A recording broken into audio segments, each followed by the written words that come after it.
100 দিনের কাজে সুপ্রিম কোর্টে ধাক্কা কেন্দ্রের ধাক্কাকে প্রচারের হাতিয়ার এবার তৃণমূলের। জেলায় জেলায় প্রচারের নির্দেশ শীর্ষ নেতৃত্বের। আবির প্রতিনিধি আমাদের সঙ্গে রয়েছেন। আবির, সামনে বিধানসভা ভোট এবং তার আগে এই ইস্যুকে কিভাবে কাজে লাগাচ্ছে তৃণমূল? দেখো, এই বঞ্চনার ইস্যু 2024-এর লোকসভা নির্বাচন অত্যন্ত গুরুত্বপূর্ণ একটি বিষয় হয়ে দাঁড়িয়েছিল এবং এই ইস্যুকে সামনে রেখে তৃণমূল কংগ্রেস গোটা রাজ্য জুড়ে প্রচার করেছিল। এবং আমরা দেখেছিলাম যে দিল্লির আন্দোলন হোক বা কলকাতাতে তাদের যে ধর্ণা, কখনো মমতা বন্দ্যোপাধ্যায় কখনো অভিষেক বন্দ্যোপাধ্যায়ের একাধিক কর্মসূচিতেও বারবার এটি উঠে আসে।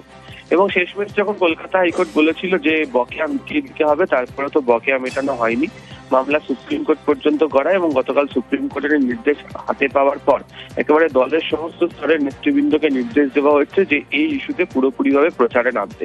এবং এই প্রচারের ক্ষেত্রে তারা সিদ্ধান্ত নিয়েছেন যে আদালত বলার পরেও টাকা দেওয়া হচ্ছে না।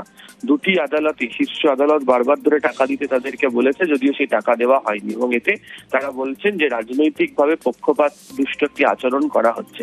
তারা সিদ্ধান্ত নিয়েছেন বিভিন্ন ছোট ব্লকগুলিতে ছোট ছোট সভা মিছিল এগুলিকে করার জন্য। প্রয়োজনে যে জনবহুল জায়গা রয়েছে সেখানে দাঁড়িয়ে তারা পথসভা করে এই বিষয় নিয়ে তারা দৃষ্টি আকর্ষণ করবেন। একই সঙ্গে তারা বলছেন তাদের এলাকাতে যখন বিরোধী দলের, বিশেষত বিজেপি যখন প্রচারে যাবে, সেই নেতাদের সামনেও গান্ধীবাদী আচরণ করতে, শান্তিপূর্ণভাবে তাদের সঙ্গে গিয়ে কথা বলতে এবং তাদেরকেও এটা বলতে যে আদালতের তরফ থেকে বলা হয়েছিল টাকা দেওয়ার জন্য, কিন্তু আদালত টাকা দেয়নি। আবার সুপ্রিম কোর্টের তরফ থেকেও বলছে যে বকেয়া অর্থ মিটিয়ে দেওয়ার জন্য, ফলে তাদের যেন বকেয়া অর্থ মিটিয়ে দেয়। এবং এক্ষেত্রে দাঁড়িয়ে গান্ধীবাদী আচরণের আশ্রয় তারা নেবেন এবং যেখানেই তারা দেখবেন প্রচারে বিজেপি নেতৃত্ব আসবে, তাদের সামনেই বক্তব্য তারা তুলে ধরবেন। গতকালকে অভিষেক বন্দ্যোপাধ্যায় তিনি স্পষ্ট করেছেন যে দিল্লিতে ফের তৃণমূল কংগ্রেস মেগা ধর্নার প্রস্তুতি নেবে যদি না অর্থ মিটিয়ে দেওয়া হয়। একই দিকে হচ্ছে দিল্লিতে আন্দোলনকে নিয়ে যাওয়ার ভাবনা যদি বকেয়া অর্থ না মেটানো হয়, এবং অন্যদিকে একেবারে আজকে থেকে পুরোপুরিভাবে এই ইস্যুকে রাস্তায় নেমে প্রচার করতে চাইছেন তারা। ফলে সব মিলিয়ে এই বঞ্চনা ইস্যুকে ফের বিধানসভা নির্বাচনের আগে পুরোপুরি ব্যবহার করবে তৃণমূল। বেশ, ধন্যবাদ আবির।